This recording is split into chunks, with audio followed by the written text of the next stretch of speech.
15 अप्रैल 2026 जब सम्राट चौधरी ने बिहार के 24वें मुख्यमंत्री के रूप में शपथ लिया। मैं सम्राट चौधरी ईश्वर की शपथ लेता हूँ कि मैं विधि द्वारा स्थापित भारत के संविधान के प्रति सच्ची श्रद्धा और निष्ठा रखूंगा।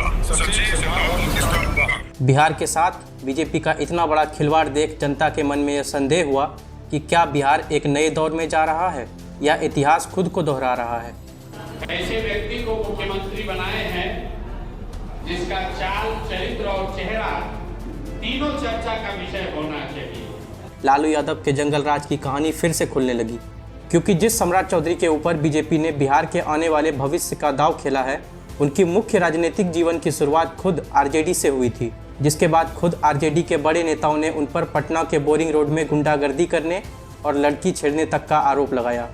बच्चे से गुंडाई वो करता है बोरिंग रोड बैठ के, बच्चे से ओकरा का हम लोग देखे हैं सम्राट चौधरी के लड़की के छेड़त रहे बैठ के बोरिंग का दूसरा के गुंडाई करेगा। हालांकि पिछले चुनावों में विरोधियों ने भी उनको अच्छे से घेरा, जिसमें और भी आरोप निकलकर सामने आए। तारापुर हत्याकांड में 7 लोगों के मर्डर के नामजद आरोपी बताए गए, जो उन्हीं की जाति से बिलोंग करने वाले लोग थे। केस नंबर 44/1995 नोट कर लीजिए। 44/1995 में 7 लोगों की हत्या हुई, उसमें ये अभियुक्त हुए। जब नीतीश कुमार ने राज्यसभा जाने का मन बना लिया तो लोगों को बीजेपी से कुछ और उम्मीदें थी। लोगों को लगा कि बीजेपी अन्य बीजेपी स्टेट जैसे ही कोई ऐसा सीएम चेहरा ढूंढ कर लाएगी जो या तो कोई बीजेपी का अनजान कार्यकर्ता होगा या कोई साफ कैरेक्टर का और वेल डिजर्विंग होगा। लेकिन ऐसे में सवाल खड़ा यह होता है कि क्या लोकतंत्र में जनता की पसंद मायने रखती है या नहीं, क्योंकि बिहार की जनता ने नीतीश कुमार को चुना था, और अगर मायने ही नहीं रखती तो फिर इलेक्शन कराने की जरूरत क्या है। खैर, जैसे ही सम्राट चौधरी ने बिहार के नए सीएम के रूप में शपथ लिया, उधर आरजेडी के फेसबुक हैंडल पर एक पोस्ट आता है कि हाफे डेबिट बनवा लीजिए, नहीं तो पेनाल्टी लगेगा। खैर, मीम्स का ज़माना है। एक और मीम्स वायरल होता है जिसमें लिखा था, बिहार के सीएम के जो असिस्टेंट हैं वो एक आईएएस ऑफिसर हैं, एडवाइज़र खुद सीए हैं और पियून भी ग्रेजुएट है, लेकिन बिहार के सीएम खुद टप्पा मार हैं।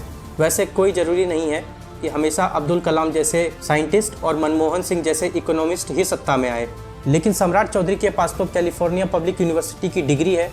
फिर ये बात कैसे बाहर आई कि बिहार के जो नए सीएम है वो एक अनपढ़ है, या उनके ऊपर 7 लोगों के मर्डर के चार्जेस सहित शिल्पी गौतम हत्याकांड में नाम आने का आरोप भी प्रशांत किशोर ने क्यों लगाया। बड़ी हंगामा हुआ, सीबीआई में केस गया। मैं आपके माध्यम से आज पूछ रहा हूं कि क्या अभी के उप मुख्यमंत्री सम्राट चौधरी उर्फ राकेश कुमार उर्फ सम्राट कुमार मौर्य उस केस में संदिग्ध अभियुक्त के तौर पर नामजद थे या नहीं थे, ये प्रेस में वो बता दें। तो अब शुरू करते हैं वो कहानी कि क्या है सम्राट चौधरी के दिखावे वाली छवि का राज, और बिहार में सत्ता की ये बाजी पलटी कैसे। नाम राकेश कुमार, सम्राट कुमार मौर्य और सम्राट चौधरी। आई फर्जीवाड़ा में ना, उम्र में फर्जीवाड़ा, नाम में फर्जीवाड़ा, डिग्री में फर्जीवाड़ा। एक ही आदमी का 3 नाम होना कोई बहुत बड़ी बात नहीं है, लेकिन जन्म भी 2 बार हुआ। एक बार 16 नवंबर 1968 को और एक बार 1 मई 1981। अभी मैं ये क्यों कह रहा हूँ ये आपको थोड़ी देर में क्लियर कर दूंगा। मुंगेर के तारापुर प्रखंड के लखनपुर में जन्म होता है। पिता शकुनी चौधरी बिहार के राजनीति में दिग्गज थे, जो 7 बार के विधायक और सांसद भी रह चुके हैं। इनकी माता पार्वती देवी भी तारापुर से विधायक रही हैं, यानी कि सियासत विरासत में मिली है। 90 के दशक में सम्राट चौधरी अपने मुख्य राजनीतिक जीवन की शुरुआत करते हैं। यह शुरुआत आरजेडी के साथ हुआ था। राजनीति में पहचान और सिफारिश की कोई कमी नहीं थी, जिस कारण 1999 में राबड़ी देवी की सरकार में कृषि मंत्री बनाए गए, और इसके साथ जीवन का पहला राजनीतिक विवाद भी यहीं से शुरू हुआ। विवाद उठता है इनके उम्र को लेकर। अभी मैंने बताया कि इनका 2 बार जन्म हुआ, 1968 और 1981 में। तो इनके मंत्री बनने के 4 साल पहले 1995 में तारापुर हत्याकांड हुआ था, जिसमें सम्राट चौधरी का नाम भी इस केस में आया। लेकिन उस केस में सम्राट चौधरी की उम्र सर्टिफिकेट में 1981 से दिखाई गई थी और उनको नाबालिग होने के कारण निर्दोष घोषित किया गया। इसी डेट ऑफ बर्थ को सामने रखते हुए विपक्ष के नेता सुशील कुमार मोदी ने यह आरोप लगाया कि सम्राट चौधरी की उम्र 21 वर्ष से कम है, जिस कारण वे संवैधानिक रूप से मंत्री पद के लिए अयोग्य हैं। संविधान के अनुसार मंत्री बनने के लिए मिनिमम एज 25 ईयर्स होनी चाहिए। इसके अलावा वे उस वक्त विधायक विधायक या विधान परिषद के सदस्य भी नहीं थे। खैर, विवाद बढ़ने से राज्यपाल ने इस मामले में हस्तक्षेप किया और उन्हें कैबिनेट से हटा दिया गया। अभी आगे जब 2025 के विधानसभा चुनाव के पहले तारापुर हत्याकांड की बात खुलेगी तो इस घटना के बारे में मैं आपको डिटेल से बताऊंगा और इसके साथ ही कई विवादों को डिटेल से देखेंगे। खैर, मंत्री के पद से तो इनको हटा दिया गया। इस घटना के बाद उनका राजनीतिक दौर काफ़ी टूटा फूटा चलता रहा। इस बीच वे 2000 और 2010 में परबत्ता सीट से विधायक रहे, लेकिन वे बाद में 2014 में जनता दल यूनाइटेड में शामिल हो गए। जेडीयू में शामिल होने के बाद नीतीश कुमार के नेतृत्व के कई मंत्रिमंडलों के विभिन्न मंत्रालयों को देखने लगे। उन्होंने जीतन राम मांझी और नीतीश कुमार दोनों की सरकारों में मंत्री के रूप में काम किया, लेकिन 2017 के बाद वो धीरे धीरे बीजेपी के नज़दीक आए और 2018 में आधिकारिक तौर पर बीजेपी में शामिल हो गए। सम्राट चौधरी के राजनीतिक जीवन की रफ्तार बीजेपी में आने के बाद ही तेज हुई। भाजपा में सम्राट का उदय किसी फिल्मी स्क्रीन प्ले से कम नहीं है। भाजपा को बिहार में एक ऐसे चेहरे की तलाश थी जो नीतीश कुमार के लव कुश समीकरण यानी कुशवाहा और कुर्मी जाति आधार को ब्रेक लगा सके। कुशवाहा समाज से आने वाले सम्राट इस खांचे में बिल्कुल फिट बैठे। 2018 में भाजपा में एंट्री होती है। इसके बाद 2021 में पंचायती राज मंत्री बनते हैं। आगे 2022 में विधान परिषद के नेता प्रतिपक्ष चुने गए। लेकिन यहाँ पर एक और इंटरेस्टिंग बात है, जब नीतीश कुमार ने 2022 में एनडीए का साथ छोड़कर आरजेडी के साथ सरकार बनाया, तब इन्हीं सम्राट चौधरी ने नीतीश कुमार को पद से हटाने का संकल्प लिया था। भगवान राम का वंशज हूँ, संकल्प लेकर खड़ा हूँ, ये पुरेटा उसी दिन खोलूंगा इतिहास की धरती से नीतीश कुमार को। कार्यकर्ताओं को बदला लेना है तो राजनीतिक तौर पर हम लोग तो उनको मिट्टी में मिलाने का काम कीजिए, यही मैं कहूंगा। और यह कसम खाई थी कि जब तक नीतीश कुमार को सत्ता से बाहर नहीं कर देते तब तक मुरेठा नहीं खोलेंगे। नीतीश कुमार अब तानाशाह हो गया और जो तानाशाह हो गया, लेकिन यह संकल्प 2024 में टूटा जब नीतीश कुमार ने महागठबंधन छोड़कर वापस एनडीए के साथ सरकार बनाया। इस बीच में 2023 में बीजेपी के प्रदेश अध्यक्ष बनते हैं। साल 2024 में इनको बिहार का उप मुख्यमंत्री बनाया जाता है। इसके बाद साल आता है 2025 का बिहार विधानसभा चुनाव। यह वही चुनाव था जिसने कई वाद विवादों को जन्म दिया, जिस कारण आज भी सम्राट चौधरी के ऊपर कई सारे सवाल उठ रहे हैं। उप मुख्यमंत्री सम्राट चौधरी उर्फ राकेश कुमार उर्फ सम्राट कुमार मौर्य उस केस में संदिग्ध अभियुक्त के तौर पर नामजद थे। मदुरई कामराज यूनिवर्सिटी, तब पीएफसी का मतलब पीएफसी कामराज यूनिवर्सिटी का तो कोई ब्रह्मांडे में नाम नहीं। 10वीं क्लास सर किस साल में पास किए ये बता दें। रिपीट में रहता है, मैं कोई नई बात नहीं, आप समझ ही नहीं रही तो आप हमको क्या बताएं। 2025 के बिहार विधानसभा इलेक्शन से पहले एनडीए और महागठबंधन के बीच टकराव जबरदस्त चल रहा था। हालांकि बिहार के स्टूडेंट और नौजवानों का मन नीतीश जी से पहले से ही खट्टा हो गया था। गवर्नमेंट एग्जाम में डिले और पेपर लीक ने सबके अंदर के गुस्से को कई बार के विरोध प्रदर्शन और आंदोलन में बदला था। लेकिन सरकार के खिलाफ जा रहे स्टूडेंट और यूथ के साथ कई जगहों पर सरकार की तरफ से बहुत खराब एक्शन रहा। Patna in Bihar near Dak Bungalow crossing, and these are the BSSSC aspirants that are being lathi charged upon by the police there. This is RJD के नेता तेजस्वी यादव ने नीतीश जी की इसी कमजोरी का फायदा उठाया और चुनाव से पहले हुए अपने भाषणों में बेरोजगारी हटाने और हर घर एक सरकारी नौकरी देने के अपने वादे पर अड़े रहे। सरकार बनते ही 20 दिनों के अंदर ये अधिनियम बनाया जाएगा और 20 महीने में ऐसा कोई बिहार का घर नहीं बचेगा जिसके पास सरकारी नौकरी नहीं होगी। सरकार बनते ही पहले कलम से पहले कैबिनेट में 10 लाख नौकरी जो है तेजस्वी देगा। हालांकि इन वादों का भी कोई सर पैर नहीं था। इधर नीतीश बाबू और बीजेपी के बड़े नेताओं ने भी आरजेडी पार्टी को जंगल राज का प्रतीक बताया। लेकिन इसी के साथ नीतीश बाबू एक ऐसी स्कीम लेकर आ गए जो उन लोगों के मुंह पे तमाचा था जो कहते थे कि नीतीश कुमार की मानसिक स्थिति राज्य चलाने लायक नहीं बची है, और उस मास्टर स्ट्रोक का नाम था मुख्यमंत्री महिला रोजगार योजना। बिहार के हर योग्य महिला को रोजगार करने के लिए 10,000 अकाउंट में डायरेक्ट ट्रांसफर। यह वही मास्टर स्ट्रोक था जिसने बिहार में नीतीश कुमार की फिर से सरकार बना दी। महिलाओं और समर्थकों का एक तरफा वोट पड़ता है। हालांकि आरजेडी के नेता तेजस्वी यादव ने यह इल्जाम लगाया कि मुख्यमंत्री महिला रोजगार योजना महागठबंधन के मैनिफेस्टो में लिखी गई माई बहन योजना की ही नकल है और इसका उद्देश्य कुछ और नहीं बल्कि चुनावी वोट बैंक को इनडायरेक्टली खरीदना है। इन सब का ये अंजाम हुआ कि एनडीए और महागठबंधन में ये टकराव आखिरी तक जबरदस्त ढंग से चला और चुनाव के रिजल्ट आने के पहले दोनों पार्टियों के लिए स्थिति बहुत नाजुक बनी रही। लेकिन इन सब राजनीतिक लड़ाइयों के बीच बिहार में बीजेपी के एक बड़े राजनेता को अपोजिशंस के लीडर अच्छे से धो देते हैं और उनका नाम था सम्राट चौधरी। 2 बार जन्म लेना, California public university, PFC course, 7 लोगों के मर्डर का चार्ज, ये सारी बातें फाइलों से निकलकर जनता के सामने कुछ ही दिनों में आ गई और इन सारी बातों को चुनाव के समय बड़े लेवल पर जनता के सामने इंट्रोड्यूस करते हैं प्रशांत किशोर। ये मामला फिर से खबरों में आ गया है। जनसुराज के नेता प्रशांत किशोर ने बिहार के डिप्टी सीएम सम्राट चौधरी से पूछा है कि वो साफ करें इस मामले में वो आरोपी थे कि नहीं।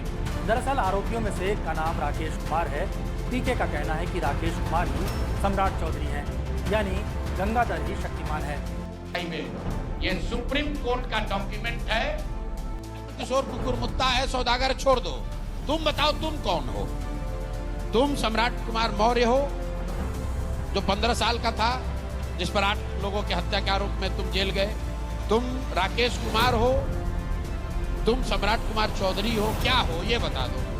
इससे पहले भी यह विवाद उठे थे लेकिन समय के साथ खत्म हो गए थे। जनसुराज के संस्थापक प्रशांत किशोर ने कहा कि 1995 में तारापुर में 6 लोगों की निर्मम हत्या हुई थी और ये सभी कुशवाहा समाज से आने वाले लोग थे। इस मामले में सम्राट चौधरी न केवल आरोपी थे बल्कि अभियुक्त भी थे। मामला दर्ज हुआ था केस नंबर 44/1995, लेकिन 24 अप्रैल 1995 को अदालत में उनके नाबालिग होने के डॉक्यूमेंट पेश किए गए जिनमें इनकी डेट ऑफ बर्थ 1981 थी। इसका मतलब था कि उस समय उनकी उम्र केवल 15 साल थी, यानी वे नाबालिग थे और इसी कारण उन्हें रिहा कर दिया गया। लेकिन 2020 में जब उन्होंने इलेक्शन एफिडेविट भरा तो उसमें उन्होंने अपनी एज 51 साल बताई। इसका मतलब हुआ कि 1995 में उनकी उम्र 26 साल थी, न कि 15 साल, और वे नाबालिग तो कतई नहीं थे। और प्रशांत किशोर ने यह आरोप लगाया कि सम्राट चौधरी द्वारा कोर्ट में फर्जी डॉक्यूमेंट पेश किए गए। पीके ने बताया कि सम्राट चौधरी ने बिहार विद्यालय परीक्षा समिति का एडमिट कार्ड जमा किया था जिसमें उनका नाम सम्राट कुमार मौर्य, पिता का नाम शकुनी चौधरी और जन्म तिथि 1/5/1981 दर्ज है। प्रशांत किशोर ने कहा उस हिसाब से उनकी उम्र 15 साल नहीं बल्कि 26 साल थी। उन्होंने कहा कि यह गंभीर आरोप है और ये फैक्ट्स उन्हें प्रोसिक्यूशन के दायरे में लाता है। दूसरे इल्जाम में प्रशांत किशोर ने शिल्पी गौतम हत्याकांड में सम्राट चौधरी के होने या ना होने के सबूत पेश करने को बोलते हैं। प्रशांत किशोर इल्जाम लगाते हैं कि क्या सम्राट चौधरी शिल्पी गौतम हत्याकांड में संदिग्ध थे या नहीं, इसको क्लियर करें। बड़ी हंगामा हुआ, सीबीआई में केस गया। मैं आपके माध्यम से आज पूछ रहा हूँ कि क्या अभी के उप मुख्यमंत्री सम्राट चौधरी उर्फ राकेश कुमार उर्फ सम्राट कुमार मौर्य उस केस में संदिग्ध अभियुक्त के तौर पर नामजद थे या नहीं थे, ये प्रेस में वो बता दें, उसके बाद हम उसका डॉक्यूमेंट आपको जारी। मामला क्या था? सम्राट चौधरी उस वक्त लालू यादव के साथ थे और उस वक्त उनका नाम सम्राट चौधरी नहीं बल्कि राकेश कुमार था। इस रेप और हत्याकांड मामले में जितने आरोपी के नाम सामने आए उनमें से एक नाम राकेश कुमार भी था। इसके साथ लालू यादव के साले साधु यादव का नाम भी इस लिस्ट में टॉप पर था। सीबीआई जांच हुई और केस को दबा दिया गया। लेकिन प्रशांत किशोर का यह आरोप है कि क्या सम्राट चौधरी वही राकेश कुमार है या नहीं, और क्या इस केस में उनके सैंपल लिए गए थे, इसका सम्राट चौधरी जवाब दे। खैर, ये दोनों मामले सम्राट चौधरी के इलेक्शन एफिडेविट में कहीं नहीं दिखते। ये उनके इलेक्शन एफिडेविट की ओरिजिनल कॉपी है जो माई नेता पोर्टल से मिली है। इसमें सम्राट चौधरी के ऊपर 2 आपराधिक मामले दर्ज हैं जिनमें कुछ आईपीसी की धाराएं लगी है जैसे 188, 147, 149, 323, 324, 337, 338, 353 और धारा 171F/188 के तहत कुछ छोटे बड़े केस दर्ज हैं। प्रशांत किशोर ने एक और आरोप उनके क्वालिफिकेशन को लेकर लगाया। 10वीं क्लास, आप एक सवाल खाली हमारे ओर से पूछिएगा सारे कि 10वीं क्लास सर किस साल में पास किए, ये बता दें। सबसे पहले मैं इनके इलेक्शन एफिडेविट में इनकी एजुकेशन क्वालिफिकेशन क्या है वो आपको बता दूं। ये उनके इलेक्शन एफिडेविट की ओरिजिनल कॉपी है। इनकी highest qualification doctor of letters California public university से है जो यूएसए में है। दूसरी डिग्री इनके पास प्री फाउंडेशन कोर्स का है जो इन्होंने कामराज यूनिवर्सिटी मदुरई से किया है। ये सम्राट चौधरी के अकॉर्डिंग है, लेकिन बाकी के पॉलिटिशियन का कहना कुछ और ही है। का जो प्रारूप है वो मुन्ना भाई MBBS को भी फेल कर दिए। पीएफसी कामराज यूनिवर्सिटी का तो कोई ब्रह्मांडे में नाम नहीं है। 33 करोड़ देवता के पास, सबके पास जाके हम कहे, 1-1 लाख देवता के एक बार प्रणाम किए, कहे कि भाई कम से कम बताइए यूनिवर्सिटी है कहाँ। पीएफसी सातवीं जो भी है इसके बीच में कहीं जरूर कहीं है बीच में, तो ये तो उनकी शिक्षा है। अभी राबड़ी देवी का मैं इंटरव्यू कहीं देख रहा था, उन्होंने कहा कि ये तो लड़की छेड़ता था, टीप टीजर है, रेपिस्ट है, मर्डरर है, बर्खास्त भी कर। ये बिहार के लोग ही कह रहे हैं। और जो इनके doctor of letters, PFC course, इन सब को सिर्फ एक फर्जीवाड़ा बताते हैं। और सम्राट चौधरी ने 10th क्लास कब पास किया और किस कॉलेज से पास किया, इसका सबूत भी आज तक किसी को नहीं मिला है और ना सम्राट चौधरी पेश कर पाए हैं। लेकिन सम्राट चौधरी कुछ छिपा रहे हैं क्या? मैं ये पूछ रही हूँ कि 10वीं सम्राट चौधरी ने पास की नहीं की? मैंने आपको जवाब दे दिया, आप समझ ही नहीं रही तो आप हमको क्या थोड़ी। खैर, इन सब विवादों के बाद चुनाव होता है और एनडीए की सरकार बनती है। सरकार कुछ दिन चलती है। इसके पहले नीतीश कुमार के ऊपर बार बार पार्टी बदलने और यू टर्न मारने पर भारी राजनीतिक आलोचना हुई थी। बार बार गठबंधन बदलना सबसे बड़ा विवाद रहा और इन्हीं इंस्टेबिलिटी के बीच नीतीश कुमार को राज्यसभा भेजने की बात तेज हुई। कहा गया कि उन्हें केंद्र की राजनीति में शिफ्ट किया जा सकता है। कुछ विश्लेषकों ने इसे सम्मानजनक बाहर का रास्ता दिखाना बताया। इनकी पार्टी जेडीयू के अंदर भी नेतृत्व को लेकर सवाल उठने लगे। बढ़ती उम्र और उत्तराधिकारी को लेकर सवाल उठे। सीएम पद को बार बार छोड़ना रणनीतिक और राजनीतिक कारणों से हुआ। इसके बाद दिन आता है 10 अप्रैल 2026 का, जब Nitish Kumar as a member of Rajya Sabha शपथ ग्रहण करते हैं। इसके बाद 14 अप्रैल 2026 को सीएम नीतीश कुमार आखिरी बार अपने सीएम के पद से इस्तीफा दे देते हैं और बिहार की राजनीति से दूर हो जाते हैं और यहाँ पर नीतीश कुमार का चैप्टर क्लोज। जब नीतीश कुमार को राज्यसभा भेजा गया और ये अनाउंसमेंट हुआ कि बिहार का अगला सीएम बीजेपी का होगा, तो पब्लिक को लगा कि बीजेपी अन्य बीजेपी स्टेट जैसे ही कोई ऐसा सीएम चेहरा उठाकर लाएगी जो या तो कोई नया चेहरा होगा या जिसका बैकग्राउंड बिल्कुल क्लीन होगा। हालांकि श्रेयसी सिंह, जो पूर्व सांसद स्वर्गीय दिग्विजय सिंह जी की बेटी हैं, उनको भी मुख्यमंत्री बनाने की बात सोशल मीडिया पर तेजी से वायरल हुई, जो खुद एक इंटरनेशनल ट्रैप शूटर है। लेकिन बिहार वो है जहाँ कोई राजनीति का चाणक्य हो, कोई पप्पू हो या कोई अमर अकबर एंथनी, कोई भी हो, बिहार ने सबको फेल किया है। क्योंकि बिहार की राजनीति उस ढंग से नहीं चलती जिस ढंग से और राज्यों की चलती है। यहाँ अगर कोई पॉलिटिशियन अपनी जाति की राजनीति नहीं करता है और एजुकेशन, इंफ्रास्ट्रक्चर और डेवलपमेंट की बात कर दे, तो सीएम तो छोड़िए, वो एक छोटा सा वार्ड मेंबर भी नहीं बन सकता। खैर, कई महीने के सस्पेंस के बाद सम्राट चौधरी सीएम फेस अनाउंस होते हैं और 15 अप्रैल 2026 को सीएम पद की शपथ लेते हैं। कई जगह ये बात भी चली कि सम्राट चौधरी को सीएम बनाने में सबसे बड़ा हाथ खुद नीतीश कुमार का है, क्योंकि जैसा कि मैं पहले बता चुका हूँ, सम्राट चौधरी और नीतीश कुमार दोनों बिहार की राजनीति के लवकुश समीकरण कोयरी और कुर्मी जाति से आते हैं। लेकिन फिर एक बात याद आती है कि सम्राट चौधरी ने 2022 में मुरेठा बांधकर कुछ प्रण लिया था। ये मुरेठा उसी दिन खोलूंगा बिहार की धरती से नीतीश कुमार को। कार्यकर्ताओं को बदला लेना है तो राजनीतिक तौर पर हम लोग तो उनको मिट्टी में मिलाने का काम कीजिए, यही मैं कहूंगा। आगे मिलेंगे फिर किसी इंटरेस्टिंग वीडियो के साथ। तब तक के लिए थैंक यू सो मच।